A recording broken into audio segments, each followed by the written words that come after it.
Boa noite a todos, sejam muito bem-vindos. Eu me chamo Marcelo Bommonello, sócio aqui do Auditus, e gostaria de dizer para vocês aqui que estamos abrindo uma série de novos de eventos aqui e de palestras. Esse é um projeto, né, de empreendedorismo social entre a Auditus e a Sicredi, visando fortalecer o terceiro setor, abrir espaço aqui para discussões de gestão e demais aqui de interesses para o setor. Gostaria também de pedir desculpas por esse pequeno atraso. Tivemos alguns problemas técnicos aqui para iniciar a transmissão. Também colocar aqui alguns comentários, né? Esse é um evento, então, que está sendo organizado pelo Auditus junto com a Sicredi, que inicialmente seria feito apenas com entidades locais que estavam relacionadas nesse projeto, mas vimos que os conteúdos que a gente poderia passar aqui eram conteúdos bem interessantes e que poderiam ajudar não só apenas essas entidades. Então decidimos abrir, né, esse espaço para poder oferecer para demais entidades que tenham interesse de fazer parte dessa sequência aqui, que será mensal. Então teremos uma vez por mês aqui uma apresentação com diferentes temas aqui por palestras, tá? Esse ambiente aqui está sendo apoiado também, né, pela Monello Contadores, pelo Grupo Aldisa, pela Monello Advogados. O tema de hoje é sobre aspectos jurídicos essenciais para as OSCs, ou seja, vamos discutir alguns pontos, as dicas estatutárias, controles internos, boas práticas, segurança e proteção da entidade e seus dirigentes, regime tributário e entre outros tópicos aqui que poderemos falar um pouco mais à frente. Já vi aqui que tem um pessoal que colocou o nome da entidade e também de onde são. Aqui a Elusa, da Associação Beneficente Nossa Casa, do Martinho, professor de Handball lá de Criciúma, da Cris, da Rede Feminina de Combate ao Câncer de Sara, Maria Crispim, representando a Rede Feminina de Combate ao Câncer de Balneário Rincão, e aqui temos outras pessoas também participando. Então, fiquem à vontade para participar bastante, perguntar, deixar aí também o nome da entidade e a cidade de onde está vendo também. Além disso, outro aviso, a gente está numa sequência aí, então, já fortalecendo o canal da Auditus também com conteúdos semanais, tá? Então, vários vídeos, estamos lançando diversos vídeos semanalmente no canal da Auditus. Então, aproveitando para pedir para que deixe a inscrição também no canal e o like nos nossos vídeos para vocês irem acompanhando. Bom, vou chamar agora aqui o Ricardo Monello, né, que fará a apresentação do tema de hoje, poder também dizer um pouquinho aqui do currículo dele, porque a parte que eu vou colocar é bem resumida, mas para os que conhecem sabem a quantidade de atividades e diferentes ações que ele possui.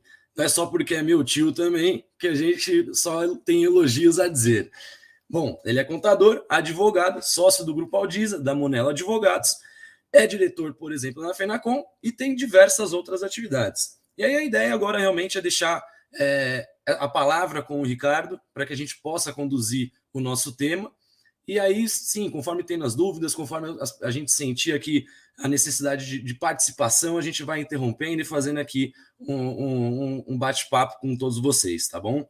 Ricardo, pode continuar aí. Boa tarde, boa tarde, não, boa noite, Marcelo, E... carinhosamente Marcelinho, os demais amigos, amigas que aqui estão participando nesse momento que eu digo bastante especial, e toda a equipe da nossa plataforma Auditus, uma ferramenta aí que tem contribuído para fortalecer o mote desse nosso encontro, que é o empreendedorismo social, com mais segurança, com mais credibilidade, com melhores práticas.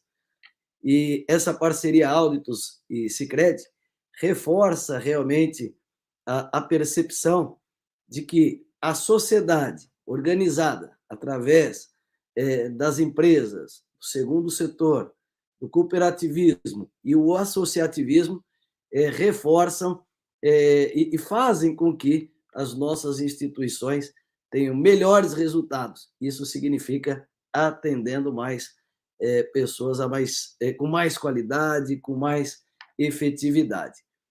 Deixa eu ver, Marcelo, se alguém mais vai participar nessa abertura, senão já vamos para os slides. Não, neste momento só nós dois mesmo. Então podemos seguir para os slides. Então, tá certo. Então, você mencionou aqui alguns nomes, algumas instituições que eu conheço e me sinto muito feliz e lisonjeado da presença de cada um de vocês. Não sei se esse conteúdo vai ficar gravado também e para poder isso ser compartilhado. Vamos disponibilizar, sim. Maravilha. Marcelo, então você também fica à vontade para tiver que fazer qualquer comentário e interagir. Esse material será disponibilizado para todos vocês. E veja, tem muitos slides que são até textos de lei, algumas provocações. É claro que um encontro desse, 7h pouco da noite, ninguém quer vir com um juridiquês muito chato, né? Nem com termos tão técnicos que fiquem cansativos. Então, tem um conteúdo que é, de certa forma, denso, porque nós estamos falando de uma matéria técnica, mas o objetivo aqui é que fique com um checklist, cada um para a sua entidade, com a sua assessoria jurídica, com a sua gestão, fazermos as reflexões necessárias. Então, aspectos jurídicos essenciais, veja, nós poderíamos passar realmente quase uma pós-graduação aqui, falando da estruturação. Então, eu creio que em 40, 50 minutos, eu quero despertar a atenção de cada um de vocês para o quão é importante olhar para o estatuto, para as normas, para as práticas, com uma visão estratégica, uma visão de proteção, uma visão de segurança jurídica. Muitas vezes, nós, no dia a dia, falamos, um dos grandes problemas do Brasil é a segurança ou a insegurança jurídica. E muitas das nossas organizações não captam bem, não passam bem por adversidades, não têm boas relações com investidores sociais privados, com doadores, patrocinadores, com parceiros, com governos, porque não tem uma segurança jurídica ou uma conformidade, um conjunto de boas práticas que criam problemas no dia a dia. Então, é essa jornada que nós vamos fazer. Pode avançar, Marcelo? Bom, aqui o currículo, o Marcelo já fez uma leitura, mas mais importante do que falar para vocês como contador, como advogado, alguém que há mais de 30 anos acompanha instituições em todo o Brasil, é trazer o exemplo de quem vive como dirigente. Hoje eu atuo como diretor de educação de uma entidade, como diretor de comunicação em outra organização, sou membro do conselho de uma fundação educacional pública com o objetivo de melhorar a educação aqui na minha cidade, onde eu estou baseado, e além das atividades também voluntárias. Então, mais do que um advogado falando, me vejam como um dirigente, também assim como a maior parte de vocês, querendo fazer o melhor da melhor forma possível. Podemos avançar, Marcelo? E com muito orgulho, a imagem aqui do meu pai comigo, fundador da Monelo Contadores, fundador da Monelo Advogados, e também uma grande inspiração para todos nós aqui no trabalho, inclusive da Auditus, da Audisa. A Audisa, esta é a logomarca aqui, é uma empresa de auditoria e consultoria que eu fundei. Esse ano comemoraremos 24 anos aqui em outubro. Então, principalmente baseado nesses princípios todos do meu pai, professor Sérgio Monelo, nosso sócio aqui e quem nos estimula, é o que a gente vai compartilhando experiência. Podemos avançar? Então, como é que eu dividi a apresentação? Alguns conceitos, atualidades, tentar colocar todo mundo numa mesma página e quero aí, já fica a dica para vocês interajam ali no chat, comigo, com o Marcelo, e trazendo também um pouco desse conceito de regularidade, de conformidade, de compliance, pensar em riscos que nós temos, mesmo numa entidade independente do porte. O que eu posso pensar em termos de governança, de imunidade, de certificação, até cuidados de secretaria. Pode avançar, Marcelo? Então, o que eu quero, objetivo com vocês? É uma reflexão sobre um processo que é constante, de olhar para os nossos documentos jurídicos, a partir do próprio Estatuto Social, e falar, veja, o meu estatuto, ele é bom? Ele está atendendo a minha necessidade? Ele é a chave para o crescimento da entidade? E muitas pessoas, até hoje, não conseguem enxergar que o estatuto é o ponto central para se fazer uma boa condução de qualquer organização. Porque é ele que dá a possibilidade ou a impossibilidade de muitas das nossas atividades. Vamos em frente? Então, quando nós falamos com cada um de vocês, o que nós também percebemos, né? Quando nós falamos terceiro setor, é ONG, é o SC, é entidade, instituto, instituição. Hoje mesmo, uma pessoa me ligou falando, eu tenho uma OCIP, e eu até fiquei preocupado. Eu falei, você tem? Né? Você é o dono da OCIP? E a pessoa reitorou, eu sou o dono. Então, essas coisas, né, alguns conceitos que parecem bobagem, também, muitas vezes, podem ter ali um reflexo, um condão técnico-jurídico que a gente precisa estar ali antenado, entendendo o que a gente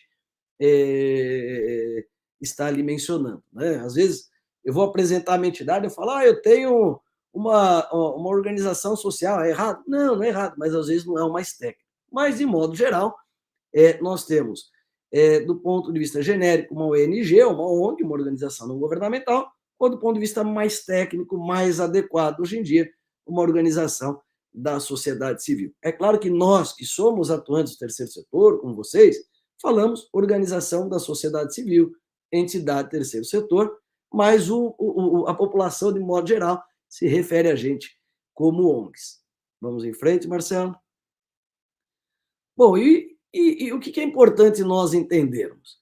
Quando nós falamos dos aspectos jurídicos, olhando como ecossistema, num panorama também de modelagem econômica ou de divisão social, nós temos o primeiro setor, como vocês estão vendo aí no slide, que é o Estado, o segundo setor, que são as empresas, e o terceiro setor, que são as OSCs, ou como alguns chamam, as ONGs.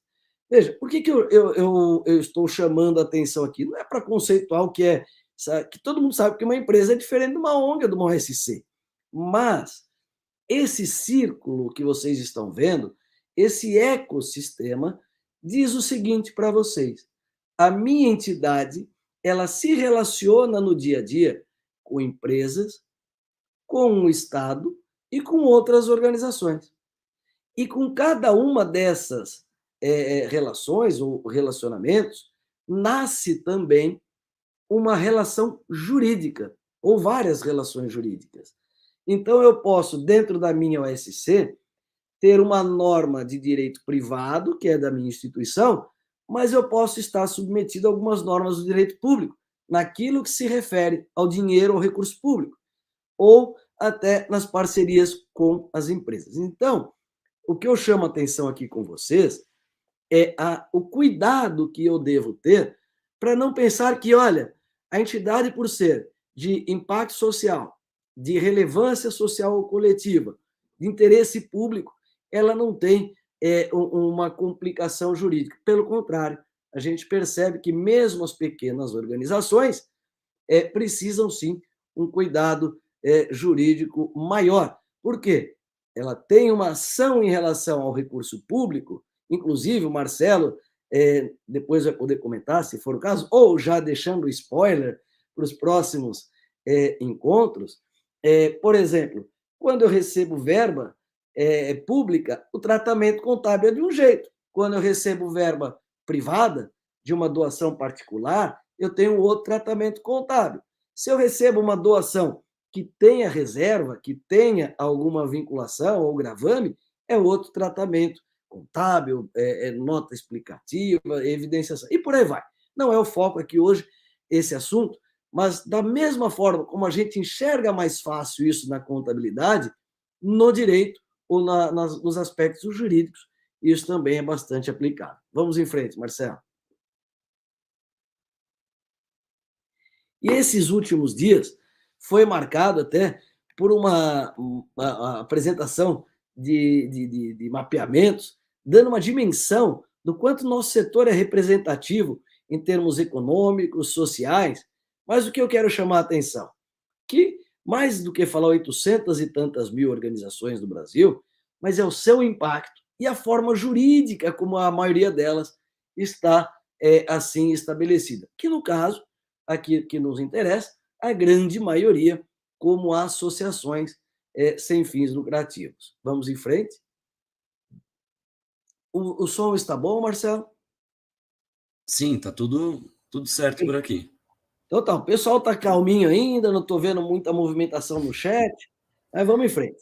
Então, o que eu chamo a atenção para vocês, que independente do porte da instituição de vocês, ela é uma entidade que presta serviços, gera empregos, tem voluntários, tem empregados, tem prestadores de serviços, tem desonerações tributárias, faz contratações com entes públicos ou privados, desenvolve políticas públicas, está envolvida num ambiente regulatório muito grande. E que eu digo ambiente regulatório, coisas simples, por exemplo, alvarás, licenças, autorizações e por aí vai.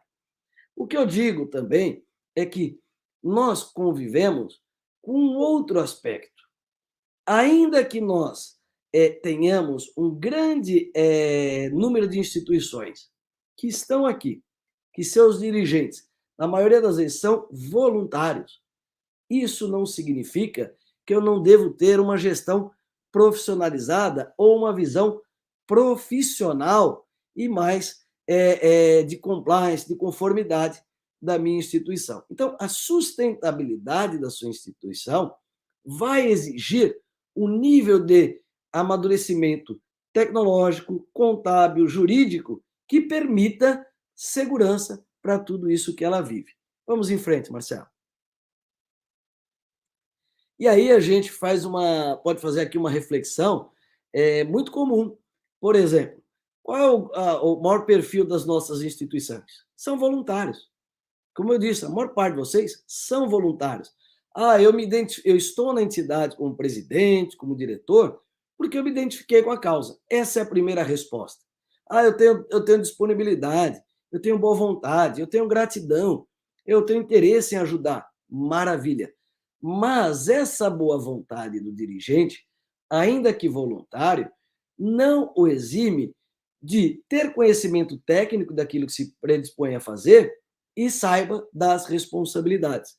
E aí é importante, então, essa visão de conformidade, no tema que nosso hoje, é o jurídico. Mas vocês vão ver ao longo dos próximos encontros que é a conformidade tecnológica, conformidade contábil, auditoria, prestação de contas e por aí vai. Vamos em frente. Ricardo, é interessante também pontuar que eu vi aqui uma questão interessante, né? A gente sempre tem essa visão realmente da boa vontade, do interesse, da identidade com a causa, e aí acaba também pegando nesses momentos aqui, por exemplo, na Monelo Contadores também, que a gente faz implantação do sistema Auditus, faz algumas implantações, que muitas das vezes as pessoas que estão responsáveis por algumas atividades essenciais ali no dia a dia da entidade, às vezes está com múltiplas funções, e aí também não consegue, né, desempenhar exatamente aquele papel, por exemplo, da gestão financeira, dependendo de cada área, da forma correta. E aí a importância da capacitação dessas pessoas e também no foco, né, de onde vão estar atuando dentro da entidade, o que leva, né, justamente essa organização e ordenação nos processos. Muito bem lembrado, Marcelo.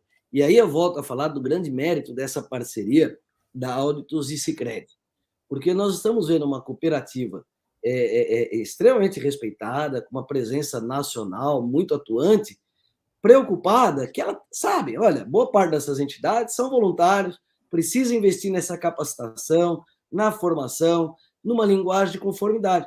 Então, por exemplo, uma entidade como o Sicredi, ele tem política, tem código de ética, tem políticas de relacionamento, tem programas de integridade. Então, para ele se relacionar e até apoiar uma entidade como a de vocês, independente do porte, ele precisa ter o conforto e a segurança de saber que a sua entidade também tem essa conduta de conformidade. E aí, mesmo sendo voluntário, eu preciso ter esse conjunto de boas práticas e senso da minha responsabilidade. Pode ir em frente, Marcelo. Vamos lá. Então, quando nós falamos do aspecto estatutário, da segurança jurídica, dos aspectos jurídicos, nós temos que pensar assim, para onde é que nós estamos indo? Nós temos ali no chat várias instituições ligadas a políticas de assistência social, políticas do esporte, saúde, muito legal. Mas a gente entra no modelo de piloto automático, vou tocando, depois eu vejo, depois eu arrumo, porque eu penso na entrega e não penso, às vezes, na minha estrutura. Então, é importante nós olharmos o seguinte, onde eu quero chegar com a minha OSC? Como eu estou me preparando? O que está acontecendo com o meu cenário? Olhando, quando eu falo do jurídico, é sabendo o seguinte, onde eu quero chegar, como eu quero chegar, para que eu quero fazer isso, para ter no meu estatuto tudo isso respaldado. Vamos em frente. E aí um ponto muito importante é percebermos que o terceiro setor está passando por profundas mudanças. Tem gente, Marcelo, que não tem percebido o que está acontecendo no Brasil e no mundo com o protagonismo do terceiro setor. Então, veja, em termos de recursos e políticas públicas, cada vez mais o terceiro setor vai ser demandado. Por quê? Não é porque o governo do lado A ou do lado B tem mais ou menos interesse. É porque os governos sabem que as nossas instituições têm expertise, têm know-how e têm mão de obra direcionada para atender, principalmente, as políticas públicas. Podemos ir em frente. E aí nós temos que olhar o seguinte, muitos de vocês, quando olham para uma entidade, concentram grande esforço, energia, preocupação com melhores práticas. Olha ali, captação de recursos. Uma coisa que todo mundo pensa, captação de recursos. Captação de recursos é vender a entidade, vender o projeto, para ter o cara que compra a ideia, que doa, que aporta, que patrocina. Aí, muitas vezes, eu penso numa estrutura do que eu vou vender de projeto, como eu vou vender. Só que eu tenho que ter uma visão mais ampla. A entidade é um conjunto vivo de pessoas, de áreas, estruturas e projetos.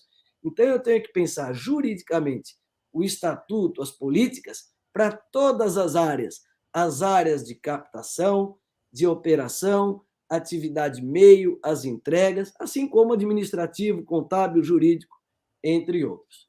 Podemos ir em frente. Ricardo, aqui até uma questão aqui que eu gostaria de levantar com você. Você falou uma coisa bem interessante em relação a essa, como posso dizer, nesse momento você desenvolve exatamente a questão da atividade de meio, da finalidade da instituição e tudo mais. E aí, eu gostaria de, assim, de ouvir de você, né? Qual que é a importância, né, do estatuto ser feito para a individualidade de cada entidade, sem a utilização de modelos ou cópias em relação a outras entidades? E isso é um ponto extremamente importante, porque cada entidade precisa de uma roupagem. Copiar as coisas dos outros, hoje nós podemos falar, não só o Google, como o chat GPT, parece que vão resolver uma série de problemas. E às vezes eu me comparo, por exemplo, eu vi ali o pessoal da rede feminina, e é legal, porque é um modelo bem sucedido no Brasil todo. Mas a cultura das pessoas, o modelo de funcionar, de arrecadar, de gerenciar, de se relacionar, por exemplo, Criciúma e região, é diferente de Porto Alegre, é diferente de São Paulo, é diferente do Nordeste. Então, nós temos que trazer para cada instituição a roupa jurídica, assim como a roupa contábil, de acordo com aquilo que ela vai fazer e se predispõe fazer ao longo, né, das suas operações. Respondi a sua pergunta? Era isso mesmo? Sim, sim, exatamente. Então, essas questões, perceber que a nossa entidade é um ser vivo e integrado, é o primeiro grande fator. Eu não posso olhar para a captação sem pensar na prestação de contas. Porque uma coisa se conecta com a outra. Um fator que mudou muito as entidades, quando eu falo da Covid, é o que a Covid impactou. As mudanças tecnológicas, a forma de captar, eventos virtuais e por aí vai. Pode ir. Hoje, nós, quando olhamos para a entidade, ele é o seguinte, por menor que seja a entidade, por menor que seja a cidade, olha esses itens que eu estou trazendo na tela. A quantidade de gente que está de olho na sua entidade. Ou seja, são os stakeholders, aquelas partes com as quais as instituições se relacionam no seu dia a dia, e a gente tem que estar, olha, qual é a regra jurídica que deve ser observada para a Assembleia? Como eu devo me portar com o Ministério Público, com a Secretaria do meu município, com o Ministério do Trabalho, com o Tribunal de Contas, com o Conselho da Criança e do Adolescente e por aí vai. É entender com quem eu me relaciono e as regras que dali derivam. Tecnologia. Assim como eu falei para vocês que a Covid, entre os grandes benefícios que ela trouxe para nós, tirando toda a dificuldade da pandemia, foi um processo de aprendizagem, de aprendizado relevante, na forma como nós nos relacionamos com parceiros, com a gestão, com os negócios e a tecnologia. Hoje nós podemos, e já temos entidades, que elas reduziram a sua entidade em vários aspectos de estrutura, tendo modelos híbridos, e, por exemplo, né, o sistema Auditus é um exemplo. Você tem uma gestão na nuvem que te possibilita pessoas trabalhando remotamente gerenciar em tempo real a instituição. Ou seja, eu posso estar atendendo uma criança, atendendo um idoso, atendendo um adolescente em algum lugar, com acesso remoto e usando as tecnologias de gestão ou do próprio atendimento do que eu faço, e isso tudo muito integrado, gerando permanentemente informações. E esse é o ponto. Por trás da tecnologia, também há informações que exigem regras jurídicas. E não é só a LGPD. São as normas que envolvem as questões de proteção de criança e adolescente, do idoso, marca, e por aí vai. Sim, é interessante também, né, que o que a gente sentiu nessa mudança com a pandemia, justamente as entidades procurando mais as ferramentas de captação de recursos, né? Porque no dia para a noite você tem que fechar as portas, as pessoas parando de se comunicar, de se ver. Muitas das vezes as doações também param ali, né? Então a pessoa que só fazia a doação quando ia na entidade, ou que precisava mandar um motoboy entregar essa doação. E a gente vê que, assim, por exemplo, na Altis a gente possui também essa ferramenta de captação que ajudou e vem ajudando diversas entidades que já estão utilizando também nessa questão da captação de recursos, visando, né, a melhor visualização, né, para os seus projetos e também para a utilização desses recursos. Maravilha, vamos em frente. Um ponto que está chamando a atenção, eu não vou me prolongar aqui, é a temática, a pauta ESG ou ESG. Pode avançar, Marcelo? O ESG é o conjunto das práticas ambientais, sociais, econômicas e, acima de tudo, a governança. E aí é um ponto muito importante. Pode avançar, Marcelo. Quando nós olhamos o mundo falar ESG, quer dizer o seguinte, empresas como Sicredi e outros tantos onde vocês estão, tendem cada vez mais a investir em recurso próprio em entidades de impacto social ou ambiental que tenham melhores práticas. Porque as boas práticas dão segurança para o doador, ao mesmo tempo que as boas práticas não só dão melhor credibilidade para a instituição, mas geram melhores resultados para a própria instituição. Então, significa, para vocês terem ideia, o seguinte, uma empresa que doa R$1.000 para uma entidade mal administrada, ainda que seja uma causa legal, ela não tem o resultado tão bom quanto esses mesmos R$1.000 por uma entidade com uma boa gestão ou boas práticas. Por quê? porque a entidade que tem boas práticas, ela não só dá mais segurança, como ela tem melhores resultados, tem métrica, então, ou seja, é o resultado operacional melhorado naturalmente. Pode mudar slide? Então, o que, que a gente percebe?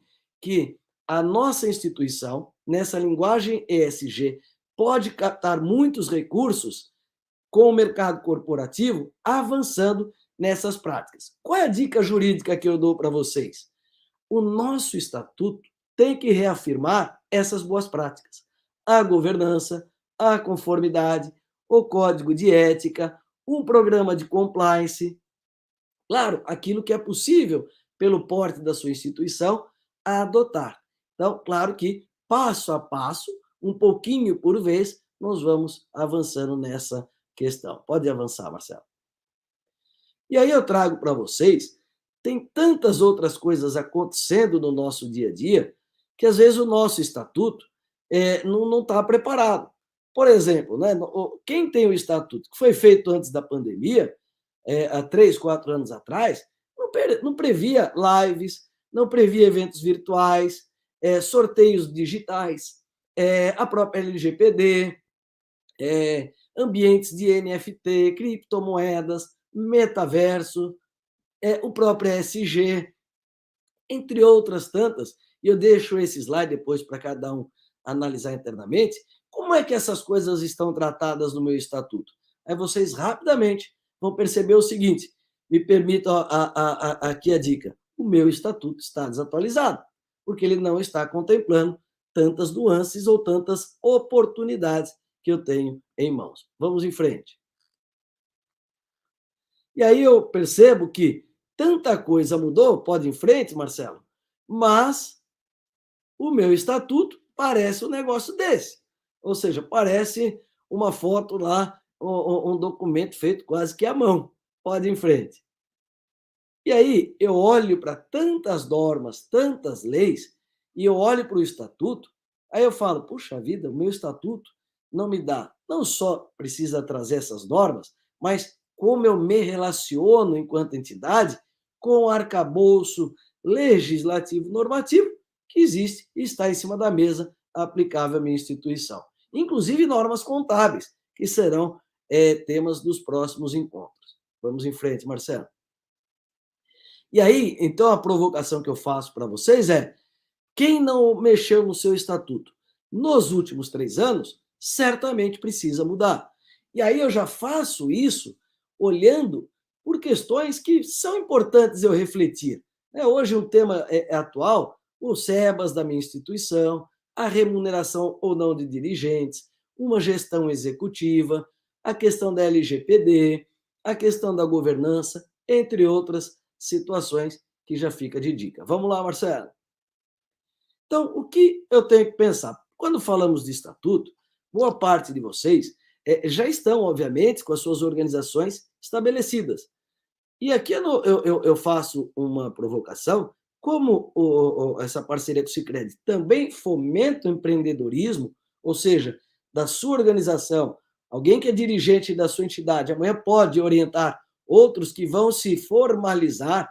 Muitas vezes eu tenho um coletivo na minha cidade não formalizado, e se não está formalizado, eu não existo como personalidade, e se não existo, eu não consigo captar regularmente, eu não consigo fazer parcerias, eu não consigo ter uma contabilidade, eu não consigo sobreviver adequadamente. Então, de modo geral, o Código Civil traz as principais estruturas societárias, dizendo que, de modo geral, principalmente as associações compõem o maior conjunto de entidades do terceiro setor. Vamos em frente. Então, qual é a grande diferença? As associações são pessoas que se unem, pelo menos duas, para montar uma entidade que visa ali atender sem fins lucrativos o mesmo ideal. A fundação, eu preciso de um patrimônio que vá manter a minha atividade. Então, enquanto um são pessoas, o outro é um bem, um patrimônio, que vai ter personalidade. E a organização religiosa, parecida com a associação, mas que professam e vivem uma fé, um credo, uma confissão religiosa. Podemos ir em frente. Aqui fica a base civil, não vamos ficar debruçados sobre a temática, mas dando o fundamento que eu acabei de mencionar. Podemos ir em frente, Marcelo? As organizações religiosas, o Código Civil, no seu artigo 44, parágrafo 1º, deu uma liberdade muito interessante.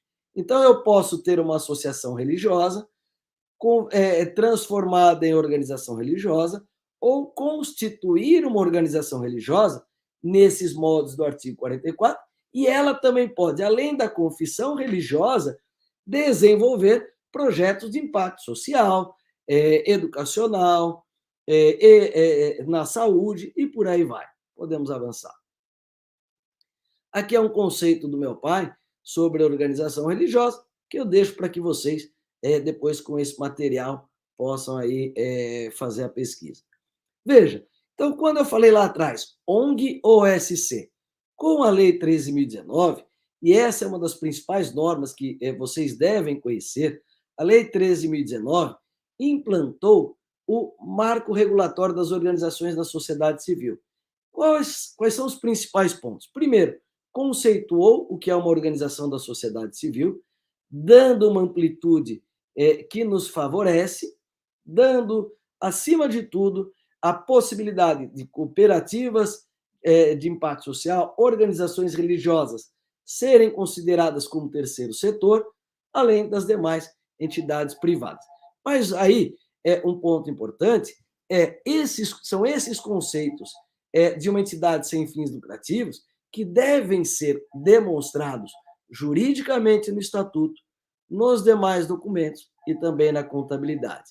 E, por fim, esta lei trata das parcerias, financeiramente falando, patrimonialmente falando, entre Estado e entidade do terceiro setor. Podemos ir em frente, Marcelo. Quando nós olhamos a lei tributária, ela estabelece, né, o que é uma entidade sem fins lucrativos. Então, eu tenho que olhar esta lei com o conceito, por exemplo, da 13.019, com a lei 187, que trata também dos SEBAS. Podemos ir em frente, Marcelo. Então, nós vamos ver aí as principais características que todo dirigente, voluntário ou não, tem que orientar. Gente, olha, sempre eu tenho missão, visão, valores da instituição, o meu estatuto estabelece, mas eu nunca posso me desvirtuar dessas características que são aqui essenciais à personalidade jurídica da minha instituição. Podemos ir em frente?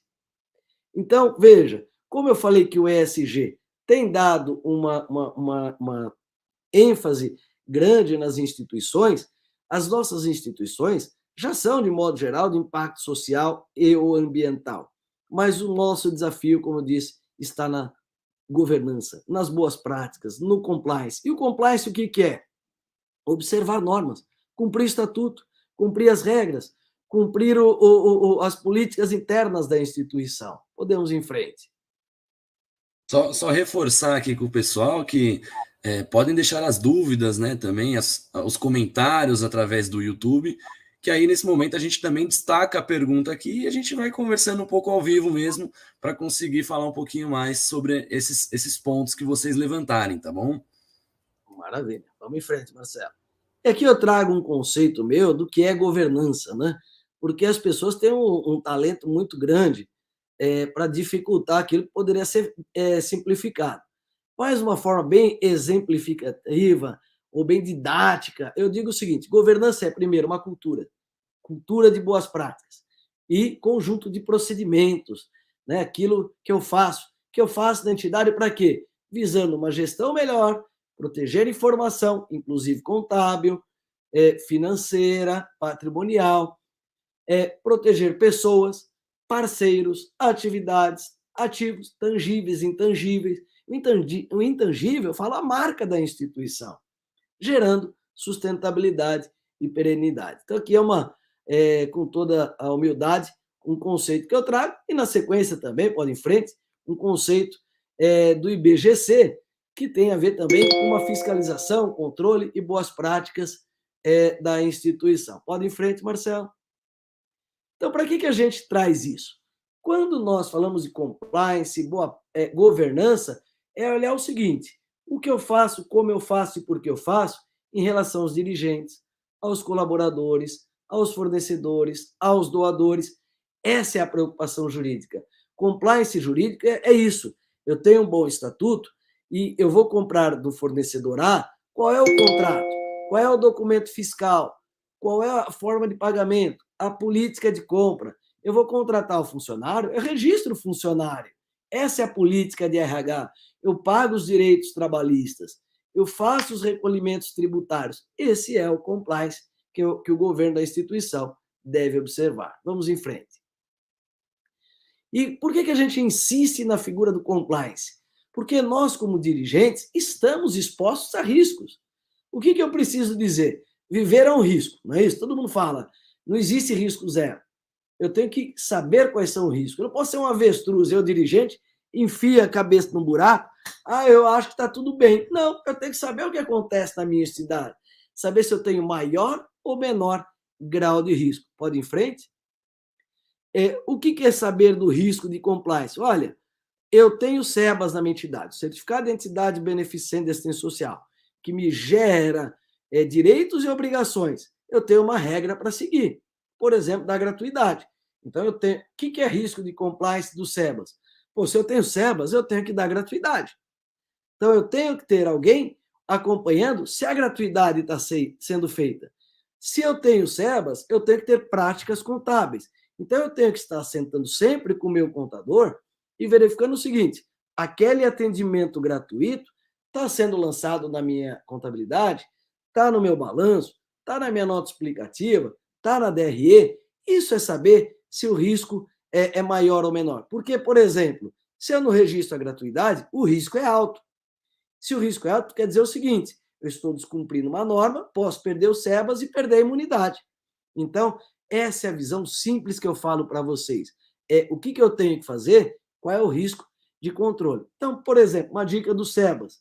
Eu tenho o SEBAS, ele vence em 31 de dezembro, quem vai ficar responsável para acompanhar a prestação de contas? Além do contador e advogado, é o profissional do serviço social, é o pessoal da área de atendimento, é o diretor financeiro. Cada entidade escolhe essa jornada. Se eu tenho SEBAS, sei que tem a data em 31 de dezembro, mas eu não tenho um plano de ação, o meu risco é alto. E é isso que eu quero trazer para vocês, para poder minimizar.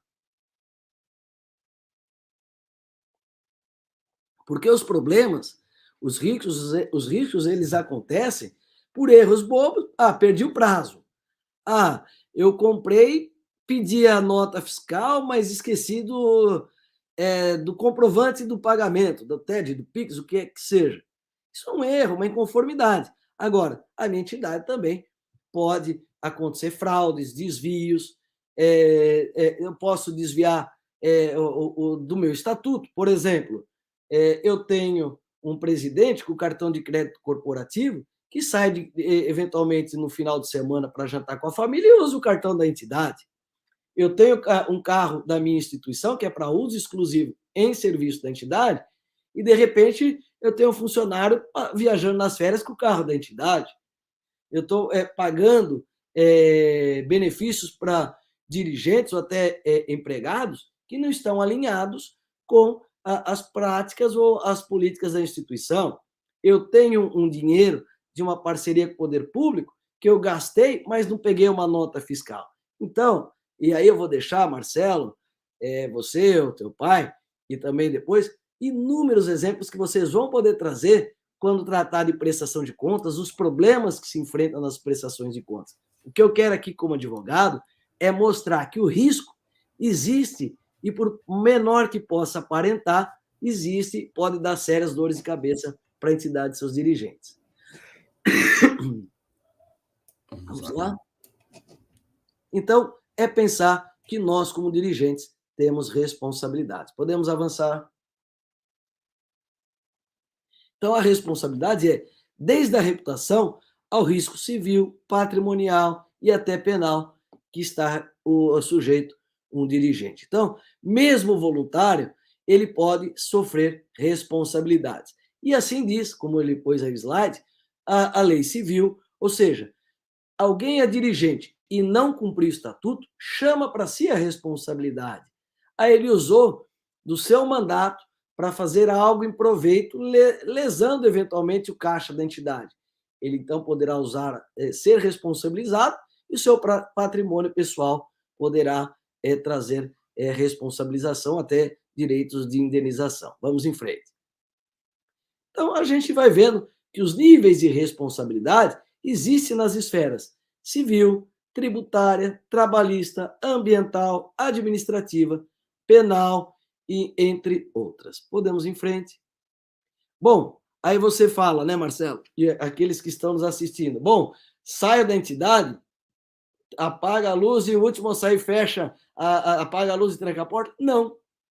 Aqui o objetivo não é criar pânico, é saber que o empreendedorismo social, assim como o empreendedorismo empresarial, exige planejamento, exige organização, exige disciplina, exige assessoria, profissionalização. Então, mesmo voluntário, a sua entidade tem que ter boas práticas. E, principalmente, as boas práticas jurídicas que partem do bom estatuto social. Vamos em frente. Então, a primeira questão é: o que eu tenho de estatuto? O que eu faço está adequado? O meu estatuto contempla o que eu faço no meu dia a dia? Vamos em frente.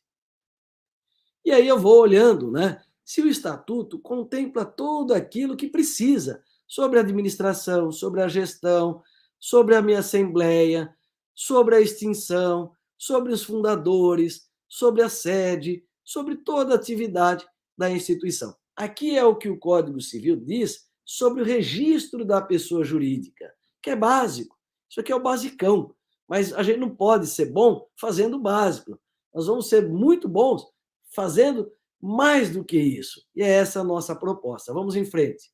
Então, eu olho 46, eu olho 54, que é aquilo que toda entidade tem que pensar, mas veja, não é uma letra, um texto. Um texto que não é colocado em prática é o que a gente fala letra morta. Não adianta nada, tem que ser operacionalizado.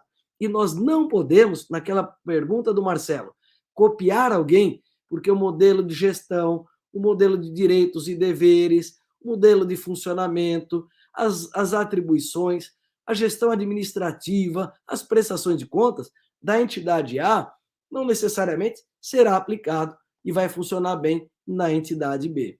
Vamos em frente. Então, eu trago aqui algumas reflexões daquilo que vocês têm que olhar se está atendendo bem. Ou seja, o nome da entidade, o nome está protegido, a natureza, o tipo societário, poxa, funciona bem. Ah, eu tenho uma igreja dentro de uma associação. Puxa, não é o melhor lugar, de modo geral. Pô, uma igreja tem que ser, de modo geral, na grande maioria das vezes, uma organização religiosa. A associação talvez seja o melhor para muitas instituições, mas não necessariamente para todas. Às vezes a fundação dá uma amarração muito interessante para algumas instituições. Ah, eu tenho atividade. Qual que é a minha atividade preponderante? É educação? Isso está bem colocado? Como é que eu estou pensando para captar recursos? Eu estou dizendo do meu caráter, da instituição, a minha finalidade. A finalidade e atividade têm diferenças. Né? Eu tenho uma finalidade assistencial. Para isso, eu posso ter uma atividade de educação, de assistência social, na forma da lei orgânica, mas eu também posso e deverei ter outras atividades, por exemplo, meio. Vamos em frente, Marcelo. E aí, então, quando eu falo outras atividades, é pensar o que vai sustentar a minha entidade, o que vai gerar renda, o que vai dar financiamento, de onde eu vou prover os recursos. Ah, eu vou atuar no esporte, na cultura, no ambiente. Ah, eu vou ter uma parceria com a minha prefeitura de Criciúma, de Içara, de Porto Alegre, de São Paulo. Qual é a lei que trata do tipo de atividade da minha localidade, onde eu quero fazer a parceria? Como isso deve estar no meu estatuto social? Eu vou ter fundos, eu vou ter patrimônio, eu vou ter fundo patrimonial, tudo isso deve estar contemplado. Vamos em frente. Ricardo, uma questão aqui. Qual que é o impacto, né, e também a importância de ter um estatuto bem redigido e com muita clareza em relação às atividades fim e meio. Isso ela pode, de alguma forma, desenquadrar essa visão da entidade em relação à sua parte jurídica, né? Veja, o estatuto para a entidade é como a lei para o administrador público. Nas empresas, em geral, o dono da empresa faz o que ele quer. Se ele tem uma empresa, um restaurante, por exemplo, ou tem uma empresa prestação de serviço, ele vende serviço, ele vai pagar uma tributação sobre o serviço. De repente, ele importou um produto e revendeu. Ele pode fazer isso? Pode. Talvez ele tenha uma alíquota diferenciada do imposto de renda. Então, o empresário ele tem liberdade. No terceiro setor, o estatuto, por isso que eu falei, parece o ente público. Ele dá os limites de atuação do que eu posso fazer como finalidade, como atividade fim, como atividade meio. Então, por exemplo, eu tenho uma entidade de educação. Isso é a minha finalidade. O meu estatuto deve dizer que, como fontes de receitas, eu tenho receitas de atividades educacionais, a mensalidade, como a gente chama. Mas ele também deve prever se a entidade vai ter uma cantina, um bazar, uma livraria, aquilo que é satélite, mas que vai ser feito. Do contrário, se ele não tiver essa previsão, ele pode estar desviando finalidade estatutária, pode desenquadrar a entidade, e isso pode chegar numa etapa até mais drástica, ter um arbitramento do imposto, perder uma imunidade, uma isenção, e criar um problema tributário e civil bastante considerável. Então, veja, o estatuto é a roupa certa para fazer aquilo que a entidade está planejando. E por isso que eu tenho que sempre estar revisitando. E aí uma dica final sobre estatuto, né? Talvez, antecipando. Eu tenho que conhecer o estatuto, olhar se o estatuto está sendo cumprido dia a dia. Respondi? Respondido, respondido. Porque realmente é uma questão que a gente convive bastante, né, no dia a dia. Muitas das entidades às vezes falam assim: eu posso fazer, né, o bazar, posso fazer alguma atividade aí para arrecadar recursos. E assim, pode ser feito, mas isso tem que estar já previsto por meio do estatuto e também regularizado, né? Então, assim, tem que tomar bastante cuidado justamente para que esteja tudo dentro dos conformes, como você acabou de mencionar. Exatamente, Marcelo. Você trouxe num ponto, e eu não quero dar spoiler, porque eu sei que você, o Marcelo, o pessoal da Monelo Contadores, vai tratar das obrigações acessórias, essas coisas todas. Mas você deu exemplo do bazar, de um restaurante, sorteios. Eu tenho que prever se eu vou fazer. É o principal ponto para poder fazer. Agora, o fato de eu prever não elimina o cumprimento de outras obrigações. Então, por exemplo, a escola trata juridicamente, contabilmente, tributariamente a receita da escola, das mensalidades. Mas ela vai tratar diferente a receita da aula de natação, do bazar, da papelaria, da cantina, do restaurante, entre outras coisas.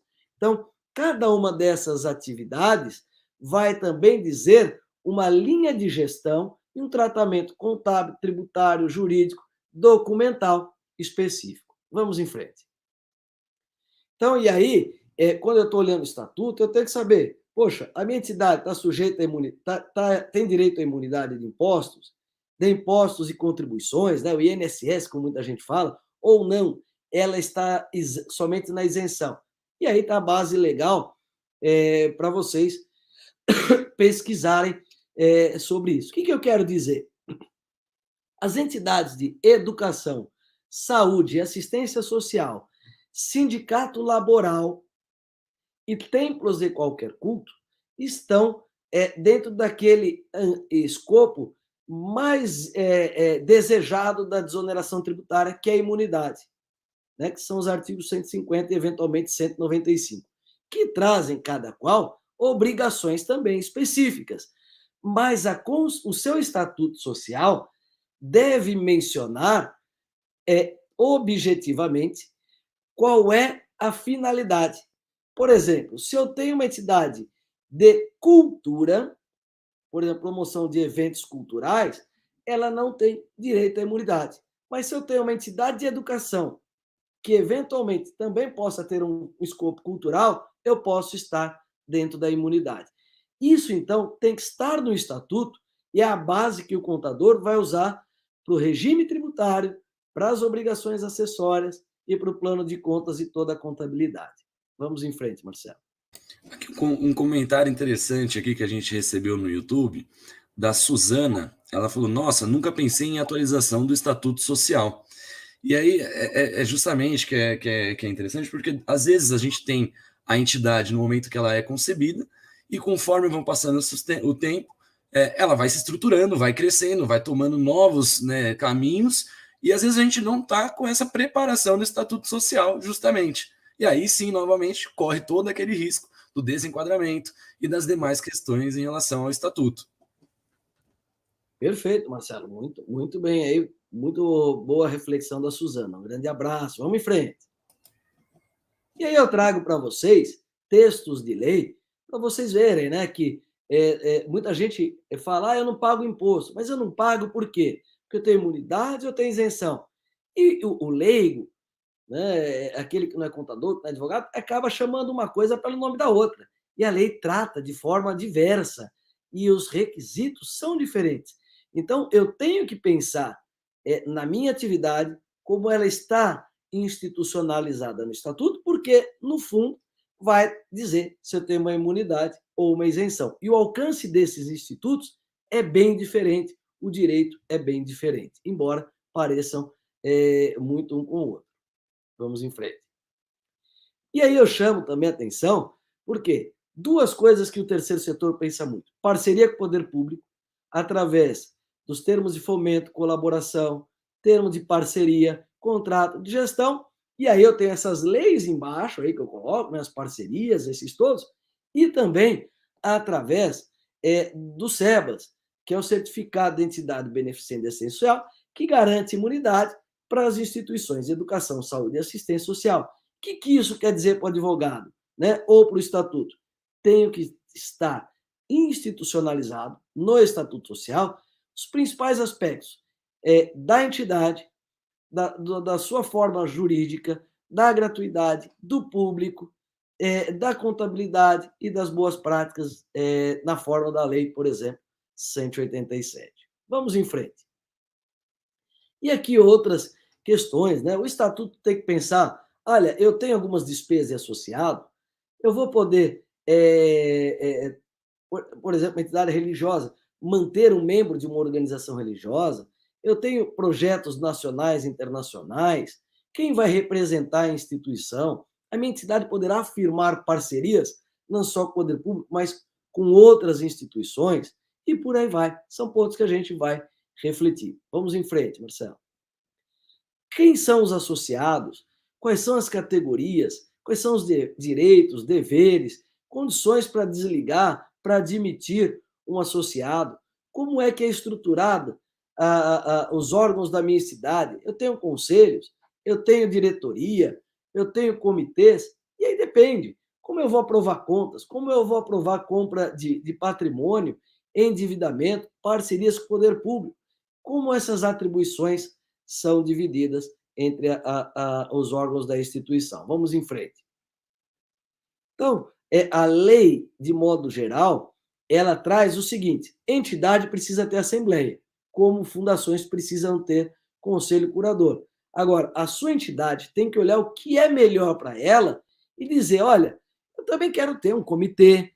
Eu, como advogado e como contador, também participo de várias instituições que têm como comitês de gestão, conselhos consultivos, conselhos de administração, comitês, e eu sou membro como advogado, como consultor, junto com o seu advogado interno, junto com o seu contador, junto com o seu gestor, para avaliar, criticar, sugerir, repensar o próprio futuro da entidade. E muitas vezes isso pode ser institucionalizado. Vamos em frente. Então, esse é o modelão básico das fundações. Ah, isso é bom?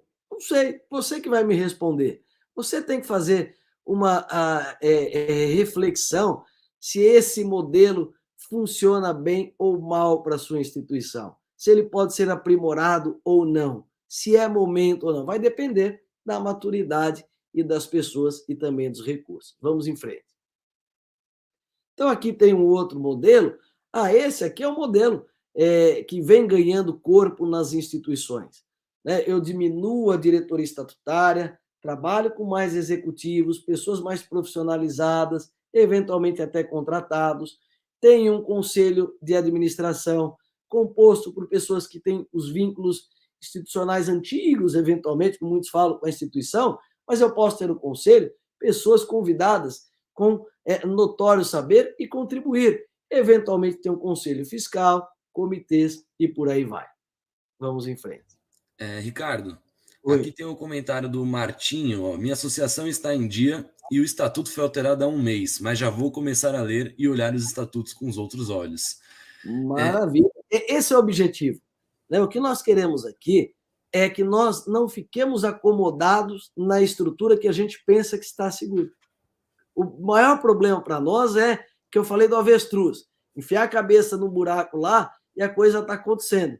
Então, mesmo o estatuto tendo sido alterado há um mês, vocês todo dia têm que olhar e falar: a minha dinâmica está adequadamente contemplada nesse estatuto? Se não, fazê-lo a adaptação. Isso é aquela visão que o estatuto era algo perene ou de muito tempo, caiu por terra há muito tempo. Por quê? Porque as leis e as normas mudam com muita velocidade. Mas muito mais do que isso, o modelo de se fazer negócio está mudando rapidamente. E outra questão aqui que eu gostaria de levantar, né? Porque nesse momento aqui que a gente parou nesse modelo básico, padrão de governança, né? E depois de tudo que a gente já ouviu de algumas regras, algumas questões que a gente tem que se atentar na elaboração do estatuto, é entender assim o que você pensa, né? Da importância e a necessidade de conhecimento das regras por todos que participam da entidade, independentemente da função que essa pessoa ocupa na entidade. Exatamente, vamos em frente. E aí o ponto muito importante, gente, que eu falei, mesmo o voluntariado, nós temos que investir na profissionalização da gestão. Olhar para o estatuto é muito importante, mas eu tenho que fazer algo que não se costuma fazer nas instituições. Então, a primeira lição de casa, estudar o estatuto social. Mas o estudo não é da diretoria, é reunir os colaboradores, os voluntários. Gente, isso aqui é a minha missão, isso aqui é o meu propósito, isso aqui é o que eu posso, o que eu não posso. As pessoas precisam saber os limites de atuação, direitos e deveres. Então, o estatuto não pode ser um documento estático, parado numa gaveta ou no arquivo de computador. Tem que ser uma leitura, um exercício diário para nortear todo mundo. Contratei um colaborador, ele tem que conhecer o estatuto da entidade. Entrou um voluntário, ele tem que conhecer o estatuto da entidade. Então, esse é o ponto da segurança jurídica.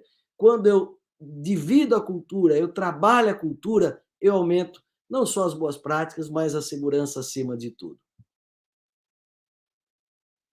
Conselho fiscal, né? Tem muita gente que fala, é obrigado conselho fiscal, só em algumas entidades. Às vezes a entidade é muito pequena, às vezes a entidade não tem condições, não tem braço. Ricardo, então eu posso tirar o conselho fiscal? Não. Sempre que possível, tenha conselho.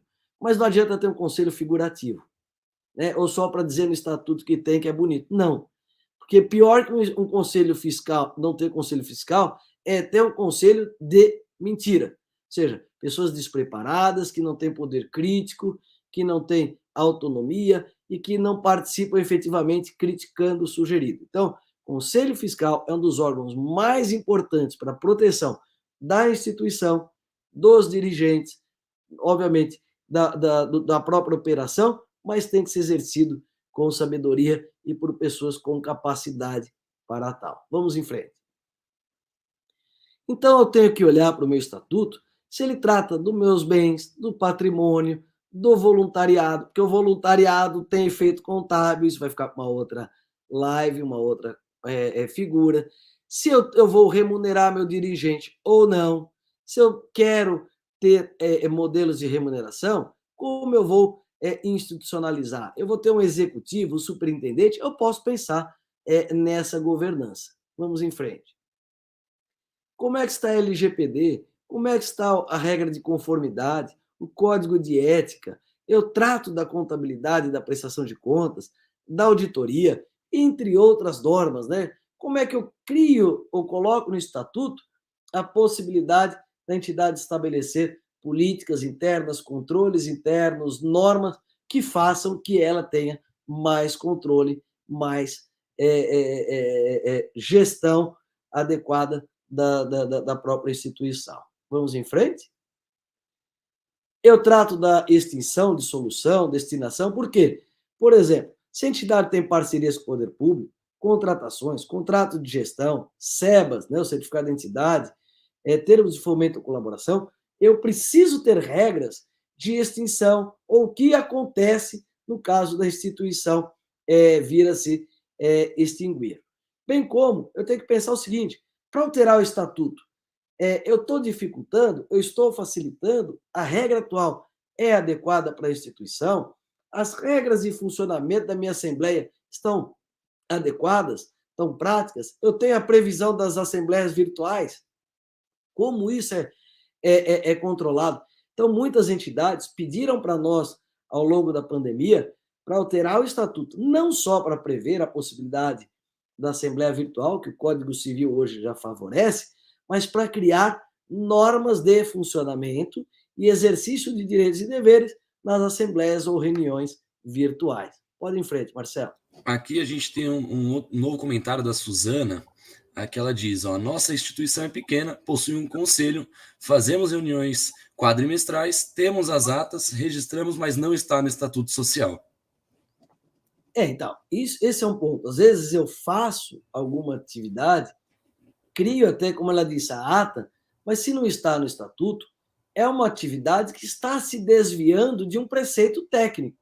Então, se eu tenho e funciona, por exemplo, um conselho, eu devo institucionalizá-lo. Posso até ir colocando algumas obrigações gradativamente, de acordo com aquilo que fique bom para a sua entidade, Suzana. Vamos em frente. E aí eu vou pensando, regimento de tesouraria, políticas de compra, políticas de RH, políticas de gestão do ativo imobilizado, políticas contábeis, toda entidade. Então, não é só o estatuto. Agora, quando eu falo dessas políticas, regras, regimentos, porque um regimento, uma regra, uma norma, tem que estar alinhada com o estatuto. Então, se eu tenho uma norma, ela sempre está atrelada a um estatuto. É que nem um decreto. O decreto só existe porque eu tenho uma lei acima dele. Então, eu só tenho regimento, uma política, uma norma, porque eu tenho um estatuto. Então, eu tenho que ter um alinhamento técnico-jurídico dessas regras da minha instituição. Vamos em frente.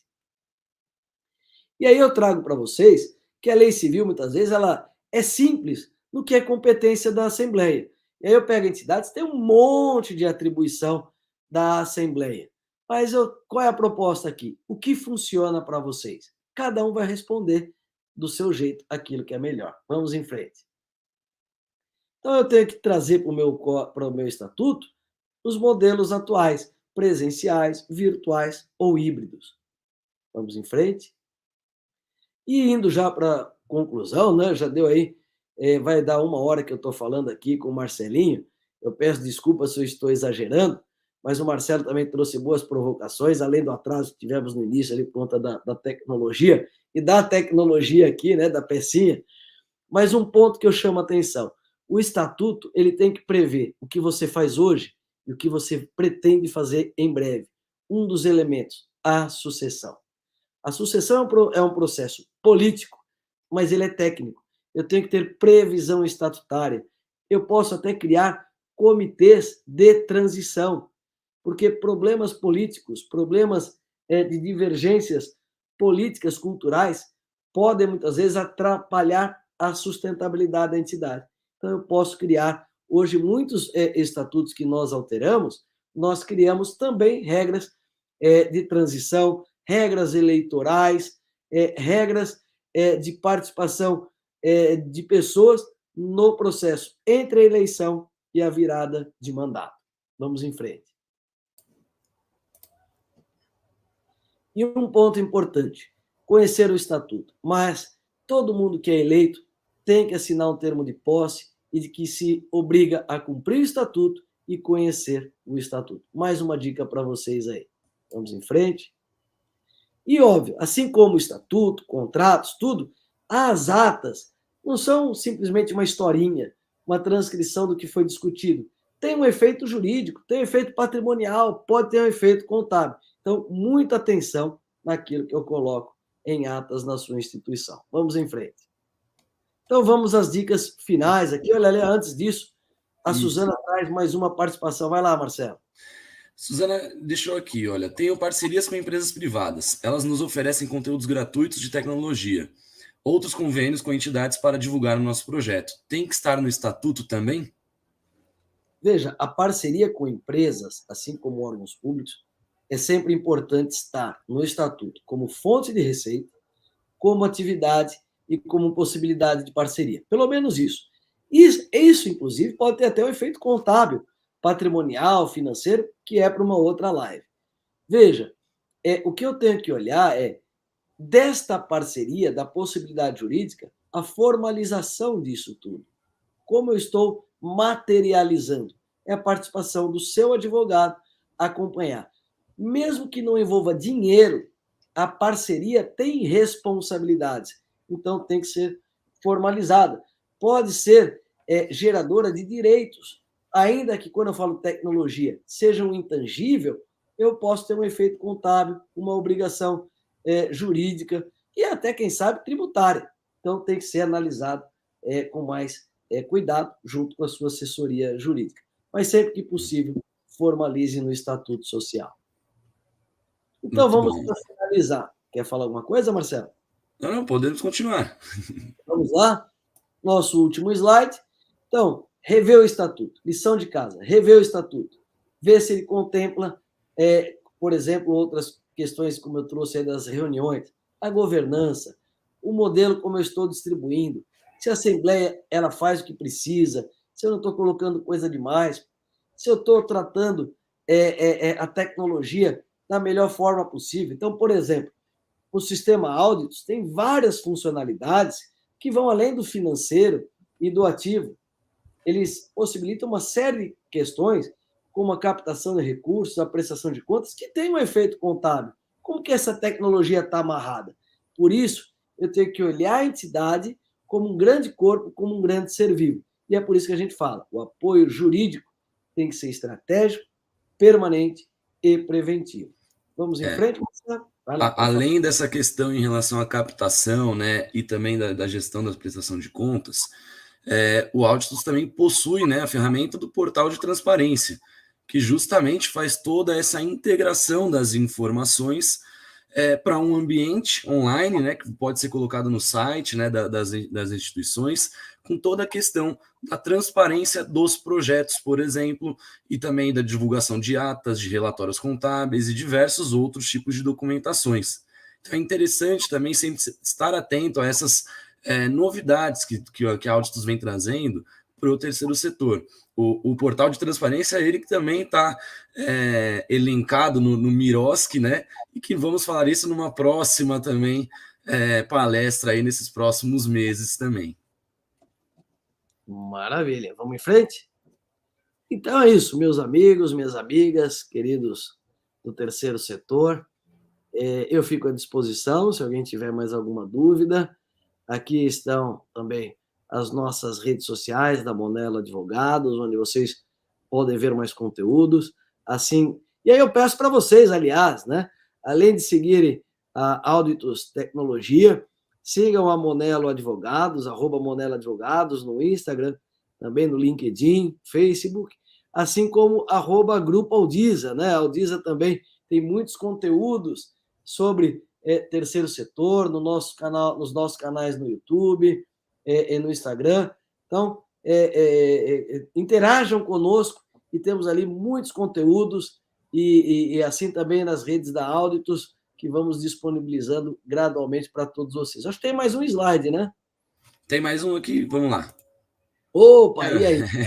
Os nossos canais para poder fecharmos com chave de ouro, hein? Exatamente. Então, muito obrigado à presença de todos. Essa daqui é a estreia, né, desse nosso projeto de empreendedorismo social, né, da realização da Auditus em conjunto com a Sicredi e o apoio da Monelo Contadores, do Grupo Aldiza, da Monelo Advogados. Espero que a gente possa ter contribuído com esse tempo que a gente conseguiu passar aqui com vocês. E nos próximos meses teremos a divulgação também dos próximos conteúdos, tá? Para o próximo mês aí, em abril, a gente está previsto já a palestra de gestão contábil para entidades com o meu pai, Marcelo Monello, também.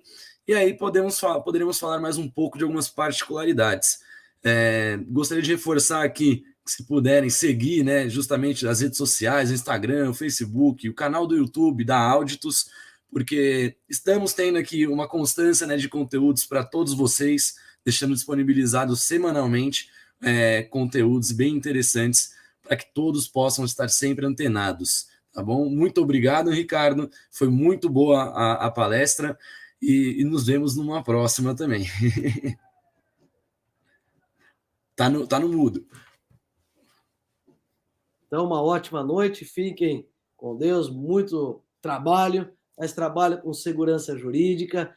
E aquilo que nós pudermos colaborar, Marcelinho, pode contar. E obrigado, parabéns aí pela tua moderação, tua condução. O tio fica muito orgulhoso aí de você, viu? Muito E esse obrigado. é à disposição. Todos nós. Boa noite, viu, pessoal? Então, até uma próxima. O conteúdo vai ficar disponível no canal, aqui hoje no canal da Audiza e nos próximos também no canal da Auditus também, tá bom? Muito obrigado a todos. Boa noite. Gente, tchau, tchau. Tchau. Tá gravando ainda.